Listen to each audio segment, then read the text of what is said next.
అందమే ఆనందం, ఆనందమే జీవితం మకరందం అని చాలా ఏళ్ల క్రితం ఒక కవి రాశాడు. దాన్ని ఘంటసాల గారు చాలా గొప్పగా పాడారు కూడా. ఆ పాట విని చాలామంది పాడుకున్నారు. కానీ ఆ పాట ఓన్లీ పోయట్రీయేనా? దాంట్లో ఏదైనా సత్యం ఉందా? ఎవరికి వాళ్ళు ఆలోచించుకోవాలి. నిజంగా ఆనందమే జీవితం మకరందమా? లేకపోతే మనిషికి అంటున్న కలలు, కష్టాలు, బాధలు, చింతలు ఇదే జీవితం యొక్క మకరందమా? ఏమో.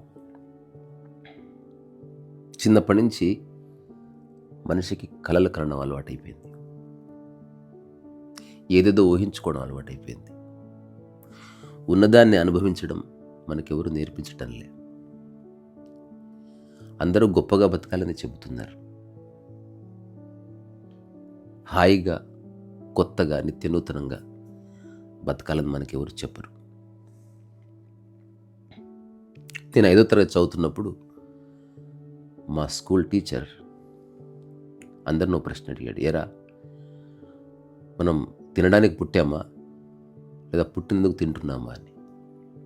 అందరూ ముక్తకంఠంతో చెప్పిన మాట ఏమిట్రా అంటే, మనం పుట్టాం కాబట్టి తింటున్నామని. నేను మాత్రం ఏమీ చెప్పలేదు. అప్పుడు మాస్టర్ నా దగ్గరికి వచ్చాడు బెత్తం తీసుకొని. నువ్వేమీ చెప్పలేదే, నువ్వు తినడానికి పుట్టావు కాబట్టి తింటున్నావా అని అడిగాడు. నేను నన్ను తినడానికి పుట్టాను అన్నాను. బెత్తంతో చితక బాదాడు. అది జంతువులు, కుక్కలు, పిల్లులు చేస్తాయి. మనిషి అనేవాడు చాలా గొప్పవాడు. మనం ఏదో సాధించడానికి పుట్టాం అని అది ఇది మాట్లాడాడు. కానీ ఆ రోజు నాకు, నా అవగాహనకి, నా పరిస్థితులకి నాకెందుకో అదే సత్యం అనిపించింది. అదే చెప్పాను. మిగతా వాళ్ళంతా పుట్టాం కాబట్టి తింటున్నాం, మనం ఇక్కడ ఏదో గొప్ప పని చేయడానికి పుట్టాం అని చెప్పిన వాళ్ళంతా ఏమేం చేస్తున్నారు నాకు ఇప్పుడు తెలుసు. అనుకోవడానికి ఏముంది, ఏదైనా అనుకోవచ్చు. చెప్పడానికి ఏముంది, ఏదైనా చెప్పొచ్చు. జీవితం గురించి అనంతమైన ప్లాన్స్ వేసుకోవచ్చు.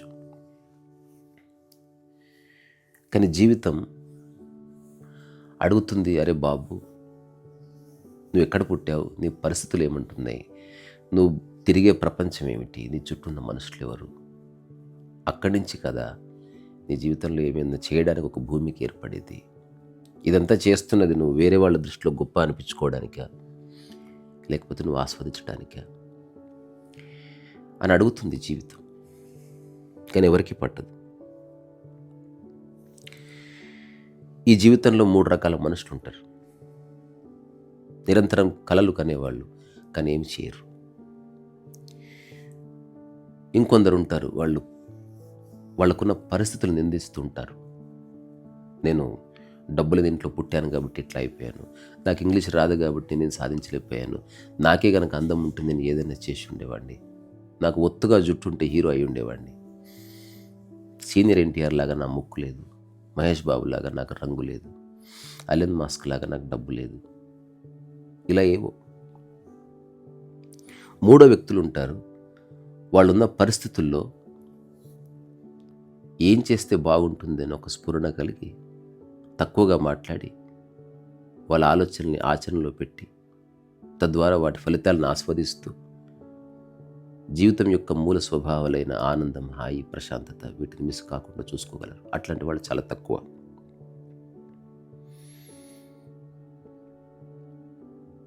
సో కలగనడం గొప్ప కాదు.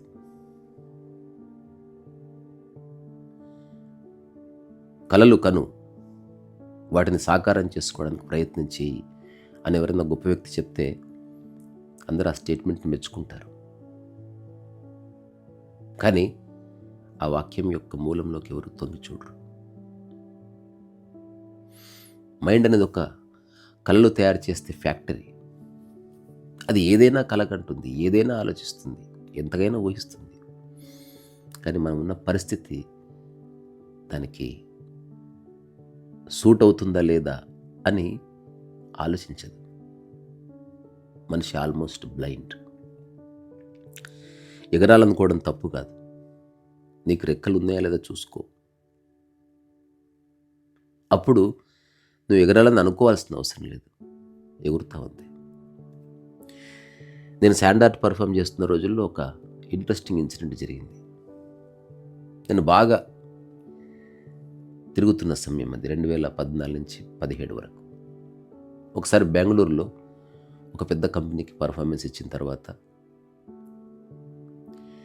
ఎయిర్పోర్ట్కి వెళ్ళాలి.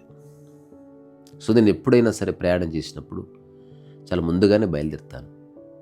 ఎక్కడో ఇంట్లో లేకపోతే నా రూమ్లో కూర్చొని హడావిడిగా బయలుదేరే బదులు చాలా ఎర్లీగా అక్కడక్కడ ఆగుతూ కాస్త టీ తాగుతూ ఏదైనా సుందరమైన ప్రదేశాలు అట్లా రోడ్డు పక్కన కనిపిస్తే ఒక నిమిషం ఆగి ఓ పాట పాడుకుంటూ అట్లా వెళ్తాను. ఆ రోజు ఎందుకో నాకు అనిపించింది, ప్రతిసారి ఎయిర్పోర్ట్కి కారులో వెళ్ళడం ఏంటి, ఆటో తీసుకుని వెళ్దామని. రోడ్డు మీదకి వస్తే ఒక ఆటో కనిపించింది.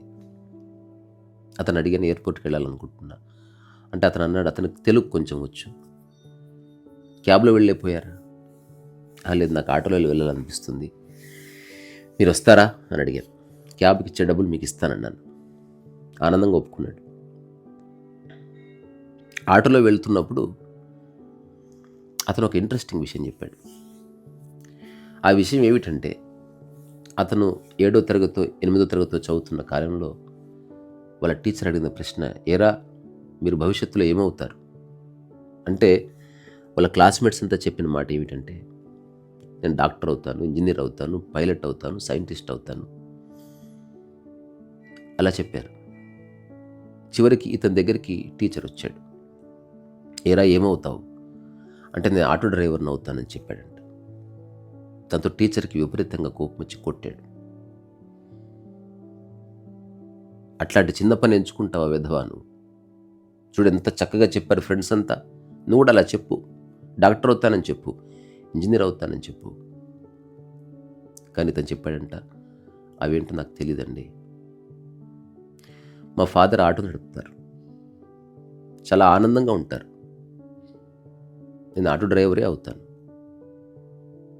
అనగానే సారికి విపరీతంగా కోపం వచ్చి పిడిగుద్దులు గుద్ది మిడబట్టి బయటికి అంటేశాడంట. ఆ తర్వాత ఆ స్కూల్లో ఉన్నంతకాలం ఈ పిల్లవాడిని ఎప్పుడు చిన్న చూపు చూశాడు. ఆ తర్వాత కొంతకాలానికి, చాలా కాలానికి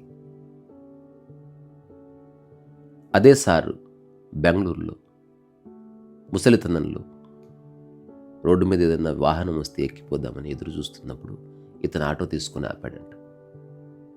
ఎక్కడికి వెళ్ళాలండి మాస్టరు అంటే, ఇక్కడికి వెళ్ళాలండి అంటే, కూర్చోండి అన్న తర్వాత ఆ ప్రదేశంలో దింపిన తర్వాత, బాబు డబ్బెంత అంటే, అక్కర్లేదండి అన్నాడంట. ఎందుకు బాబు అంటే, నేను మిమ్మల్ని గుర్తుపట్టాను కానీ మీరు నన్ను గుర్తుపట్టలేదండి. ఎవరు బాబు నువ్వు? నేనండి మీ దగ్గర చదువుకున్న పిల్లవాడిని. ఒకరోజు మీరు అడిగారు అందరినీ భవిష్యత్తులో ఏమవుతావని. ఫ్రెండ్స్ అంతా చెప్పారు, డాక్టర్ అవుతాను, ఇంజనీర్ అవుతాను, పైలట్ అవుతాను, సైంటిస్ట్ అవుతాను. బట్ ఒక పిల్లవాడు చెప్పాడు మీతో, ఆటో డ్రైవర్ అవుతానని. అప్పుడు ఆ పిల్లవాడిని మీరు బాగా కొట్టారు, గుర్తుందా అంటే, ఎందుకు గుర్తులేదు, ఇప్పటికీ గుర్తుంది నాకు అన్నాడంట. ఆ పిల్లవాడిని నేనే సార్, నేను ఆటో నడుపుకోవాలనుకున్నాను, ఆటోనే నడుపుకుంటున్నాను, నేను చాలా సంతోషంగా ఉన్నాను. ఈరోజు ఎవరెవరైతే మీకు చెప్పారో ఆ రోజు డాక్టర్ అవుతాను, ఇంజనీర్ అవుతానని, వాళ్ళలో ఎవ్వరూ ఏదీ అవ్వలేదు. ఏవో చిన్న చితక పనులు చేసుకుంటూ బతుకుతున్నారు. ఈ మధ్య పూర్వ విద్యార్థుల సమ్మేళనం అయితే వెళ్ళొచ్చాను, ఎవరూ ఏదీ కాలేదు. కానీ ఆ రోజు మీరు వాళ్ళందరూ మెచ్చుకున్నారు, నన్నేమో చితక బాదారు. అప్పుడు ఆ మాస్టర్ కన్నీళ్ళు పెట్టుకొని, నన్ను క్షమించు బాబు, మనకు చిన్నప్పటి నుంచి అలాగే చెప్పారు గొప్ప కళలు కనమని. నేను అట్లాగే చాలా కళలు కన్నాను, అందులో ఒక్కటి కూడా నేను సాధించుకోలేకపోయాను. కానీ నువ్వు ఏదైతే చెప్పావో అదే చేశావు, ఆనందంగా ఉన్నావు. ఆనందమే జీవితం మకరందం కదా. మనం జీవిస్తున్న జీవితం పట్ల ఒక సంతృప్తి ఉండడం ఎంత గొప్ప విషయం. నేను చూసినప్పుడు నిజంగా నాకు చాలా సంతోషంగా ఉంది బాబు. అప్పుడు నిన్ను అట్లా కొట్టినందుకు ఏమనుకోకమ్మా అని చెప్పి వెళ్ళిపోయాడని చెప్పాడు. ఆ ఆటో డ్రైవర్ స్టోరీ నాకు చాలా అద్భుతంగా అనిపించింది. ఒక రియలిస్టిక్ అప్రోచ్ లైఫ్లో. మనిషి సాధించే విజయాలన్నీ ఎవరి కోసం? పక్కవాడి కోసమే. నీకు ఏదన్నా పెద్ద అవార్డు వస్తే నిన్ను రిసీవ్ చేసుకునే వాళ్ళు లేరనుకో, ఆ అవార్డుకి ఏమైనా మీనింగ్ ఉంటుందా? నువ్వేదన్నా గొప్ప పని చేశావు కానీ మెచ్చుకునే వాళ్ళు లేరనుకో, అప్పుడు నువ్వు మళ్ళీ చేస్తావా? ఆహా, అట్లా కాదు కదా. సో ఒక చిన్న విత్తనం అడిగిందంట భూమిని, నేను మహావృక్షంగా ఎదగాలనుకుంటున్నాను. అప్పుడు భూమి ఇచ్చిన జవాబు ఏంటంటే, నీలో ఎంత శక్తి ఉందో అంత ఎదుగు చాలు. నాకు మహావృక్షమైన ఒకటే, ఒక చిన్న తులసి మొక్కైన ఒకటే. జీవితం అనేది ఒక బ్రూటల్ రియాలిటీ. మనం దాన్ని కలలతో నింపితే దాని ప్రభ కోల్పోతుంది. బ్రూస్లీ లాంటి వాడు చెప్పాడు, be like a water my friend. నీళ్ళలా ఉండు. అది కప్పులో పోస్తే కప్పు ఆకారాన్ని దాలుస్తుంది, బిందెలో పోస్తే బిందె ఆకారం దాలుస్తుంది. ఏ ఆకారం లేకపోతే అది నిరాకారంగా ప్రవహిస్తుంది. ఏది మారిందా? నీరు మారదు కదా. అట్లా నువ్వు ఎక్కడున్నా ఆనందంగా ఉండు. సో నేను అనుకున్నది సాధించలేకపోయాను అని బాధపడటం మానేయండి. ఉన్నదాన్ని అనుభవించండి. మీ చుట్టూ ఉన్న వాళ్ళతో చక్కగా మాట్లాడండి, గౌరవంగా మాట్లాడండి, చిన్న చిన్న పనులు చేయండి, మీ పరిస్థితుల్ని అంగీకరించండి. ఆ పరిస్థితుల్లో నుంచి ఏదైనా ఒక పనికి ద్వారం ఓపెన్ అయింది అవుతుంది, దాన్ని పరిపూర్ణంగా చేయండి. జీవితం ఒక రేస్ కాదు, ఒక ప్రయాణం. నీ ప్రయాణం నీదే, ఇతరులతో ఎప్పుడు పోల్చుకోవద్దు. నీకు దొరికిన జీవితాన్ని ఎప్పుడు చిన్న చూపు చూడకు. కలలు కను, కానీ కలను కలగానే గుర్తించు. కలలు కంటూనే ఉండిపోకు. ఆ కలలో ఆచరణాత్మకమైన ధోరణి ఉందా లేదా చూడు, దాని ప్రయత్నం చేయి. నువ్వు అనుకున్నది జరిగినా జరగకపోయినా ముఖం చిరునవ్వు పోనీయకు. ఇదేం ఫిలాసఫీ కాదు. మీ చుట్టూ ఉన్న వాళ్ళని చూస్తే తెలుస్తుంది.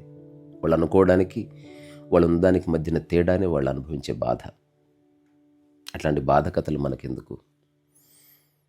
ఆ భాష్యకారుడు,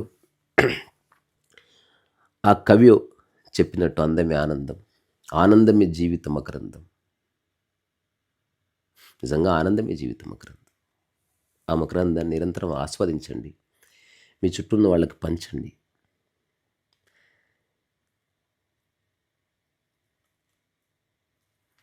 కలలు కంటూ జీవితాన్ని వృధా చేసుకోవద్దు. ప్లాన్ ఫెయిల్ అవుతుంది కానీ జీవితం ఎప్పుడు ఫెయిల్ కాదు. అండర్స్టాండింగ్ ఫెయిల్ అవుతుంది కానీ లవ్ ఎప్పుడు ఫెయిల్ కాదు. మీరుంటున్న సందర్భం ఏదైనా సరే దాన్ని అంగీకరించండి. అప్పుడు ఆనందమే జీవితం మకరందం తప్పకుండా అవుతుంది. మళ్ళీ మాట్లాడుకుందాం. ఊరికి అకారణంగా ఉన్న చోటే హాయిగా ఉండండి. రిసరస వయసు.